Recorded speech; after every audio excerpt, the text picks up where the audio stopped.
I was 18 years old. I was very proud of the fact that I started as a teenager. It was 100% the most intimidating thing I'd ever done. You feel like you need to know all this stuff because it's real estate, it's someone's house, it's real people, and there's a lot that can go wrong. But on the flip side, there's the best way to learn it, and that's massive imperfect action. I mean, everyone who's listened to one podcast has heard that, right? Yep. And it's so true. I can't say that enough. And that's really what helped me learn more than I ever did learn in college, is that experience of being in the trenches and doing it yourself and just failing and failing and failing and getting back up again and trying over and over.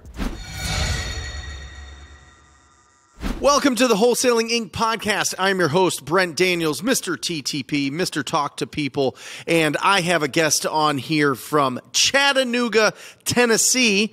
He's been doing this business 5 years. He's had some ups, he's had some downs, and he is going to break it all down on how you can go out there and get your first deal and build a real business. This is exciting. Josh Donetsky, how are you, brother? Oh, I'm doing good. Thanks, Brent. Really excited to be here. Thanks for having me on. I'm excited to have you on here. So you started this fresh. You were pretty young when you got into your real estate adventure, right? Yeah, I was fresh out of high school. The whole rest of my family, except one other brother, I'm one of 6 total kids. Everyone else is medical. And so out of the blue, my brother sent me this link. He said, hey, real estate looks like it'd be something that would interest you. And he was right. And I was just starting in college for business degree. And over the summer in between high school and college, I took a look at the article. It was a Rich Dad, Poor Dad, Robert Kiyosaki program that somehow my brother found it. It's like, hey, you'd be interested in this. So took a look at that, went to one of their 3-day workshops, and got interested into wholesaling through that. And yeah, I mean, I was just off to the races. I was so excited about it. And I was really lucky because there was someone in my market who I knew through church, and he paid me $3,500, which is my first assignment fee really, to find a buyer for one of his properties, which he didn't even have to. He could have sold it by himself easy, but I mean, this is a go-giver, really. I mean, he said, hey, go try and sell this. It'll be a great way for you to meet people. And that's really how I first got started. And I can't thank him enough. His name's David Grabner. He's a really great guy. Shout out David, and shout out to your brother. I mean, how did he know? Yeah. How did he know that you were on a different path when 5 out of 6 are going towards, work in the medical field? What was different about you? I think, everyone kind of always knew I wanted to do something business related, more entrepreneurial. I'm a people person. I enjoy talking to people. He just thought, he knew medical wasn't for me. I've told everyone that. And he's like, hey, a lot of people make a lot of money in real estate. Seems like a great place to get started, or at least, get your feet wet. And, he sure was right. I love it. So you jumped right in, you go to Rich Dad, Poor Dad, you start kind of getting into the mix there. Did you close your first deal at 18 years old? Did you make your first income at 18 years old? Yes, I was 18 years old, and we'll get into it a little bit later, but I was very proud of the fact that I started as a teenager. And some of the people I work with, they're always like, oh, I wish I started when I was your age. I was like, well, that's what I hear. Everyone keeps telling me that. So I'm like, I must be on the right path. I must be doing something great. So speak to everybody that is just getting started, especially people that are younger, that 18 to 24, and you haven't had a tremendous amount of what I would call adult business conversations, right? Or conversations about buying and selling real estate. Was it intimidating? Were you just kind of like, I'm going to just go for it and see what happens? Was there any apprehension? Like what side were you on there? Yeah, it was 100% the most intimidating thing I'd ever done. I was lucky in the sense that I had actually gone to a boarding academy for high school. So I was used to kind of being thrown into a world where I didn't know anyone or what was really going on. So that was a good prerequisite for starting. But yeah, I mean, it was intimidating. You feel like you need to know all this stuff because it's real estate, it's someone's house, it's real people, and there's a lot that can go wrong. But on the flip side, there's the best way to learn it, and that's massive imperfect action. I mean, everyone who's listened to one podcast has heard that, right? Yep. And it's so true. I can't say that enough. And that's really what helped me learn more than I ever did learn in college, is that experience of being in the trenches and doing it yourself and just failing and failing and failing and getting back up again and trying over and over. Did you say you went to a boarding academy? Yeah, so for the last 2 years of my high school, all of my siblings and I we learned instruments as kids, and my dad's actually from Canada. He's Canadian, and there's a boarding academy up in Canada that we went to, and it was a really good experience out in the middle of nowhere, mountains, hiking, camping, all this different stuff. It was a blast. But Yeah. with that, I mean, you're really far from home. I mean, you're 2 plane flights really, so that was a big leap, and I think that's something that really helped me get to a place where I could go out of my comfort zone right out of high school and really enjoy that challenge because I knew I'd done something unknown for me, which is high school, out in somewhere I'd never been before. And then Sure. coming back and saying, "Hey, do the same thing just with your business career now." And so you've got this entrepreneurial spirit. Your brothers recognize this. You're going out to a rich dad, poor dad. You make your first income at 18 years old. Why go to college? Why even go to college, right? Why not just build this business and have complete control over your schedule? Like what's the point of college? At that point, really, it was parents. I was still living with my parents. I moved back in with them, after high school, and I was in a position. Luckily, my parents had set up a college fund for me, so it wasn't hard for me to say, "Oh, do I need to spend this money on college?" Because that was really one of the only places I could spend it because that's what they had set it up for. Yeah. Um, but on the flip side, I said, "Hey, mom and dad, listen, I've found this thing that fits well with me and I really want to do it. I also am not opposed to getting a college degree, even though as an entrepreneurial person, I don't need it. Um, but I told them I'll go part time. I'll do part time classes. I did one full semester of credits and then I went part time so I could do the business and college. Side note for everyone out there, I would recommend just doing one or the other. I wouldn't try and split your attention between both. For me, I'm someone who's very picky about grades, and so it'd be like, "Oh, I need to do this to get an A or whatever it was." Sure. And I would sacrifice time that I needed to spend on the business. So I think that really slowed down my first 2 or 3 years of doing everything because my attentions were split. Got it. And so when you were balancing that, you're going through college, was it like when you could get around to it, you would do your real estate? Did you set it up? Were you really disciplined with your schedule after going through a boarding academy or something? You know what I mean? Like, did you time block and have that already set and that discipline? Or was it, well, when I have time, I'll sit down and I'll start calling on these property owners? Well, first off, I'm not a morning person, but going to that boarding academy definitely made me have to be more of a morning person. But I would still get into the routine of, wake up, go to your 8 a.m. class, and then I would be up till midnight, 1 o'clock, pulling lists, skip tracing, kind of setting up my day so that in between classes or in between homework assignments I needed to get done, I could give someone a call, shoot them a text, send an email, all that kind of thing. So I'd learned very quickly how to set things up to where I could kind of fill in the gaps of time I had throughout the day, especially when I was doing the full 16 credits for that first semester. Yeah, that's intense. And listen, the beautiful thing about your story is you're talking about you're going to school, you're getting an education, but during that time, you're not spending a tremendous amount of money on marketing. You're going out there and earning these opportunities, right? You're going out, you're getting these distressed property lists. You're skip tracing them, which basically means that you're getting their phone numbers, and then you're just picking up the phone and calling them. Were you calling with a dialer, or were you just hand dialing at the time? Hand dialing it. I mean, I didn't have really any programs. I mean, I went out, I used Google Maps, I would drive around and I would find on the map where I was, I'd find the property, I'd pin it, screenshot the address, and then look it up later that night. And then hopefully if I had time, I'd give them a call or whatever the next day to hopefully get in touch with them. And that's how I actually found my first big deal that became, I don't know if you want to get into it now, but that was the one that turned into a flip instead of a wholesale.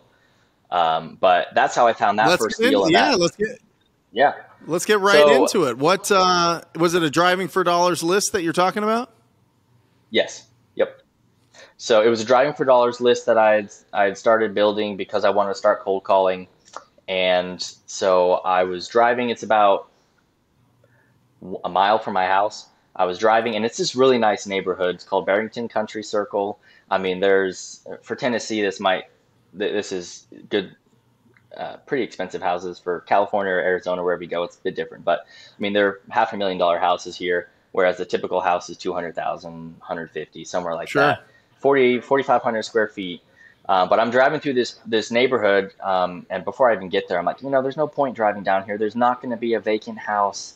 No one's going to be in distress. I mean, these people are set up. I mean, there's nothing to worry about. I'm not going to even spend the time. But something kept telling me, hey, just, it's not going to take long. Just go ahead, turn left, and go down there. So I end up driving around. The first property I pass is clearly abandoned and vacant. So I'm like, okay, well, that's a shock, but I'm going to take this down. Because I knew the area. I knew that's a great place. I mean, if I could get that property, I'm golden. Keep driving around, and it's just a loop. And I drive around probably another 15 houses. And then there's another house that's clearly abandoned, vacant. Same thing. I'm like, man, this is crazy. What have I stumbled upon? I get it on my list. I call them. It was a probate situation. The brother had passed away, and the sister and the other brother lived out in Ohio somewhere. And they didn't want to deal with it. There had been a bunch of problems with the probate and the attorney that was dealing with everything. So he said, hey, if you can give me, I think he wanted 165 right off the bat. And I was like, well, ARV on this is at least 450. I was like, it couldn't need more than 60, maybe 75,000. And the funny thing is, both those properties were owned by the same person. So the brother that had passed away owned both those properties, and they're basically mirror images of each other. So I was like, well, this is great. I can flip these and make so much more money than I would wholesaling.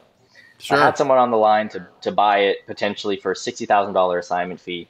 And I was talking with my parents about it, and I said, yeah, I mean, this would be a great deal. It looks like if I flipped it, I can make about 130, and it doesn't need a whole lot of work. And so, my dad was nice enough to say, hey, well, if you do want to flip it, I can help you sign for a loan. Because, of course, in college, there's no way I was going to get a loan to flip it without someone backing me. Sure. We ended up going down that route, and long story short, we went through 3 contractors. So burned a lot real of money quick, Josh, doing that. Just to really get this, I want to dig in here. So your dad was going to co-sign on what, like a private money loan? Yes. Or a hard money loan? Those are both hard money loan. Yep. Interchangeable. Okay. Do you remember the terms of that loan? Do you remember how much you had to put down? We didn't have, well, okay, so there was 2 points of the origination fee for the loan, and then it was at 12%. So 2%. Which, it's a hard money loan. So when we're talking 2 points, that means 2%, and is that of the 165? Are they doing 100% financing? So they do 100% financing of the purchase price and the rehab loan. So there we go. That was really nice because, I could tell my dad, listen, we can sign for the loan and they'll give us what we need to get the project completed. We'll just need to put up the origination fee, whatever smaller closing costs there are. And he was A-okay with that. He'd always wanted to get into real estate, but as a doctor, he just never did, never could. And he had 6 kids, so who can blame him? But yeah, so he was great with doing that. I negotiated that property down to 153. 153 plus how much for the repairs did you get in the loan? What was the total loan amount? Yeah, the repairs, well, what we had budgeted for the repairs was 90,000 in the end after walking through the properties, 90,000. Okay. So I mean, so you got a loan for about 245? Yep. But I think it ended up being, because they actually, and it's really nice too, they'll work half of the origination fee into the loan too.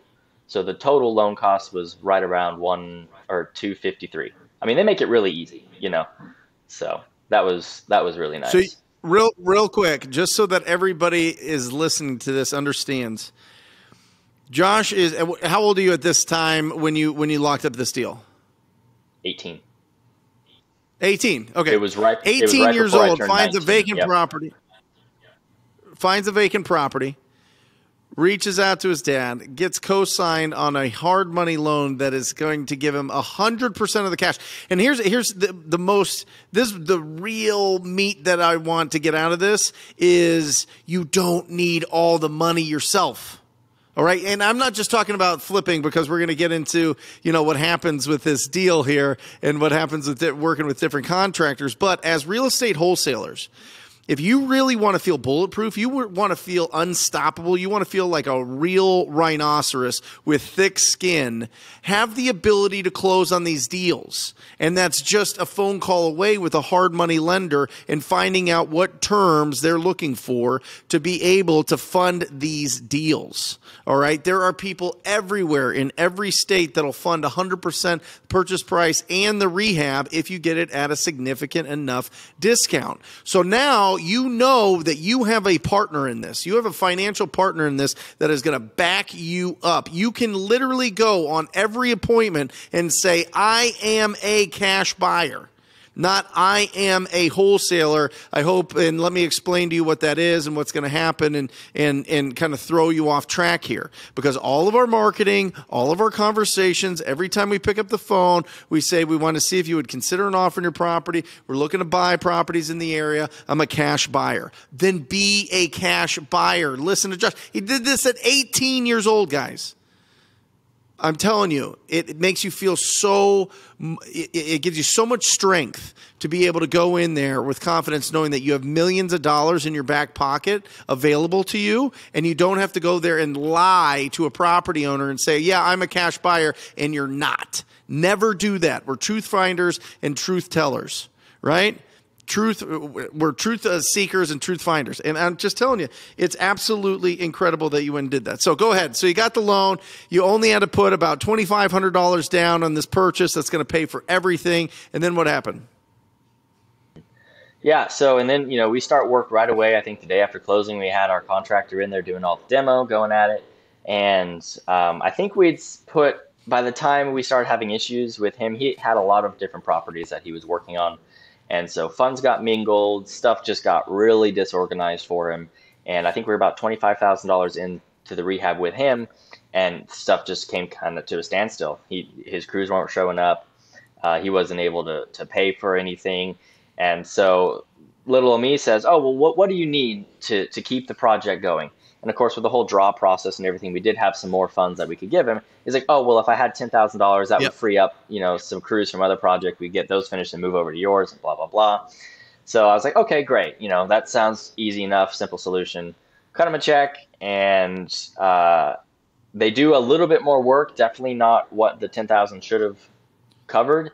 And then it's the same thing again. And so I said, well, listen, that's not going to work. We need something to change.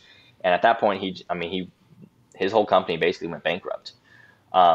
So I was kind of freaking out. I was like, well, first of all, I have this money that I've paid him that I don't know how to get back from him. And then it was, second of all, who's going to take over? Who's going to keep doing the project? So went, found another contractor, keep things simple, basically the same story. We're about $60,000 into it, and really maybe $30,000 worth of work has actually been done, because some of the work had to be redone, because he's trying to get cheaper work, and that's not a good recipe for success there.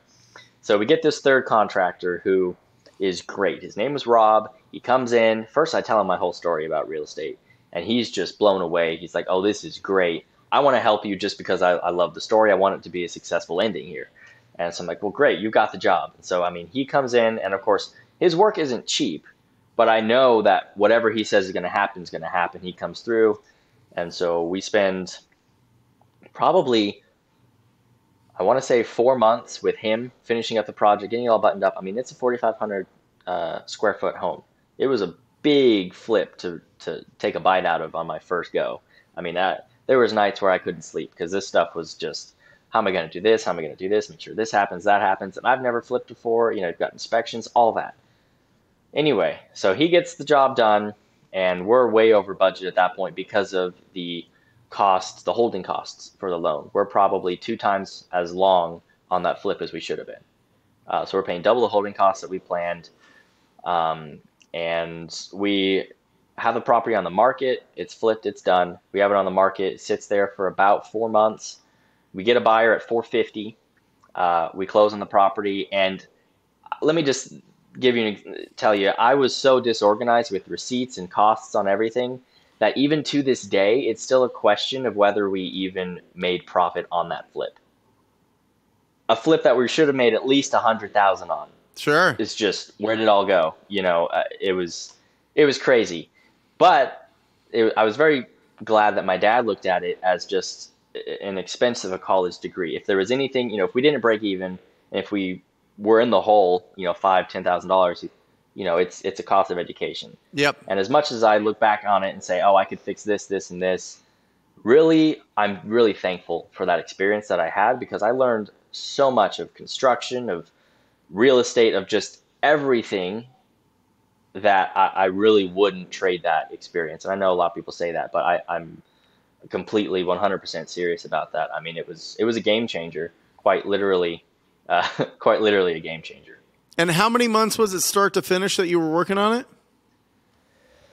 Start to finish, it was 13 months from the not for the flip finish, but 13 months until we sold the property and closed on it. And during that time, how many other deals did you do? 3. That was one thing that helped keep us going, because at a certain point we were getting beyond what we had budgeted for the rehab loan to even draw out for the construction costs. So it was a wholesaling that even kept me alive to get that project done. But I'd done 3 deals by that time, with the 4th locked up while we were closing the other one. Yeah. Well, Josh and I had a conversation before we started recording here, and it's really interesting because we look at a deal that's wholesale and we have zero risk. We have zero, and it's not just financial risk. It's the risk of missed opportunities, right? It's the risk of it taking so much of your attention and time and effort to get that done that it ends up torpedoing your productivity when it comes to sourcing new business. It really does. I mean, it is wild how distracting a flip can be. And listen, if you're a contractor, if you're a designer, if you just want to make the world a better place and clean up neighborhoods and swing a hammer and do all that, I completely understand. If you're in this thing to make a ridiculous amount of income to then go buy fixed up properties that are ready to go and be rented, just wholesale. Just wholesale. Have pride that you are out there finding the deals. You don't need to swing a hammer to feel like a real estate investor. You know what I mean? You need to go and make a bunch of money and get find a bunch of opportunities, turn that into income, and then go buy assets or replace your job or whatever else it is. But there is more risk when you own that property and are doing the flip than you can imagine. And Josh got a full dose of it on his first big deal. And that is a huge property, 4,500 square feet. I've never remodeled a property that big in my life. I mean, that would consume me. I'd be worried about all the fixtures. I'd be worried about the paint colors, be worried about the roof, and everything would be like, I would want it perfect, right? And so it's a really good lesson to learn early. And listen, the fact is we learn way more when we fail than when we succeed. And that's the absolute truth. And now you've been rocking and rolling. Now you're putting together other big opportunities. Now you're on radio. Now you're still calling your driving for dollars leads. Like, you're really doing some amazing stuff. But I'm telling you, if you didn't take a bite out of that apple early on, you would have taken a bite out of it later. And it could have been bad. You could have been caught in a down market, and it could have been really, really rough, like people are experiencing right now. So for everybody out there, internalize this, use Josh's experience as your own, just put it into your brain and go, oh, you know what? I'm going to just go and find some deals, sell them to cash buyers and make a ton of money and move on and be really, really, really happy. All right. Yeah, guys. I mean, I'm this biased. Is free knowledge. We're not charging you for this. And it'll save you so much money, and it's free just to listen to this podcast, guys. You'll learn so much. I mean, that's what got me going, was listening to this podcast and all the stories from other people. I mean, of course, I still make mistakes. Everyone does. A little wisdom my dad shared with me, I'll share with you guys for free, no charge. He always says one of the worst things that entrepreneurs can see is early success, because you get this sense of, oh, I'm untouchable. Nothing bad's gonna happen. It's just been so easy. Yep. And that could be, that's further from the truth. I mean, that's just, it's a falsehood and a fallacy we like to tell ourselves, and it's easy to kind of fall into that. But you're always going to experience something. And honestly, I think it's better to experience some trial or whatever, things going rough early on, than it is later, because you learn how to deal with it, and you don't have as much skin in the game when you have to deal with it early on versus later on. It's the truth. So, Josh, give me 2 minutes of a deal breakdown because we have to ring this victory bell because we're not sure if you made income on that last one. Right. So let's talk about a wholesale deal that you closed and got done, and let's ring this victory bell. Yeah, so here's a quick one. It's really easy. I actually just did it outside of Chattanooga, Tennessee. It's Cleveland, Tennessee, so right down the highway. And it was a driving for dollars. Well, they were on our driving for dollars list. We had a hard time getting in contact with, and we find out later when we look into it a little bit further, because we always try and find out where the leads come from. He called in from the radio. We find out later he was also on our driving for dollars list. So everyone keep calling those people. They owned the property for about 12 years. They bought it in 2008. Well, I guess 14 years now. And they had never touched it. They were going to flip it. They kept paying power, electricity, all that, taxes. And he said, "Hey, we're selling it for $115. What do you think?" And I knew ARV is probably around $250. So I said, okay, this is a deal. We ended up negotiating down to $110. It's always good to make sure you don't say yes right up front, because you want to make everyone feel like they're winning, and there's a bit of negotiation there. Yep. But we got pictures of it in and out, sent it out to our buyers list, and we signed it at $145. Awesome. And when it closed, how much did you make? $35,000. $35,000. Locked up for $110, sold at $145. $35,000. One conversation. That's the seed of it. One conversation with a distressed property owner. Absolutely incredible. Here we go. Yeah. I love it. Well, congratulations, Josh. Speak now to anybody getting started, anybody that needs some encouragement. Give me a little bit of mindset. Give me a little push them out there a little bit. You know what I mean? Push them out of the nest a little bit and give some advice on what give me an action item. Give me something beyond just go take action. You know what I mean? What would you do? Like if you were like just starting in a brand new right now, what's the first action that you would take? If I was just starting off, the first thing I would do is 100% go squat up. That was the biggest thing that got me going. I know I talked to you at the beginning about David. I mean, he was a true go-giver. He's the only reason that I early on saw the potential that I did of investing in real estate. And then, he's like, "Hey, are you a wholesaler?" I said, "Well, yeah, kind of." He said, "Well, here." He just gave it to me. He was a true go-giver. So that's one of the things I would say is go squat up, find those go-givers, find a way to be a go-giver, and really just don't be afraid to fail. Just make sure that you're not afraid to get back up and fail again if you have to. So go out and find somebody that's doing the business. Absolutely. Love Absolutely. I think that's one of the best things you can do. Yeah, I love it. I absolutely agree. How can people get in touch with you?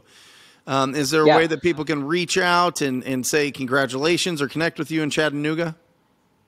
Yeah, I'm on Instagram, just my first initial and my last name, Jay Dineski, just at Jay Dineski on Instagram. You can shoot me an email, just josh@payoffer.net. That's my wholesale company. That's the kind of the seller side of the business.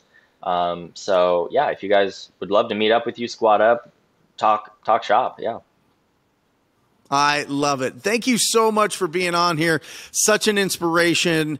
I mean, starting out in 18, now you're in the early 20s. By the time you're 30, you're going to have this thing totally in orbit. It's going to be absolutely exploded. So congratulations on all your success. I look forward to watching the rest of it.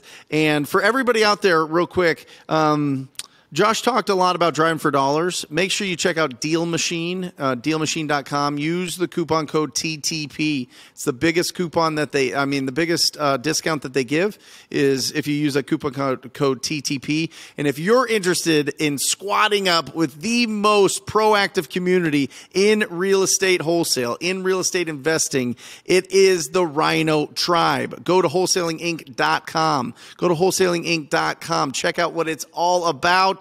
Check out all the incredible people in the community. And if it feels good in your gut, sign up for a call. And that's it. Thank you so much for joining us. And as always, I sign off by encouraging you to go out there and talk to people. Till next time, guys. Love you. See ya.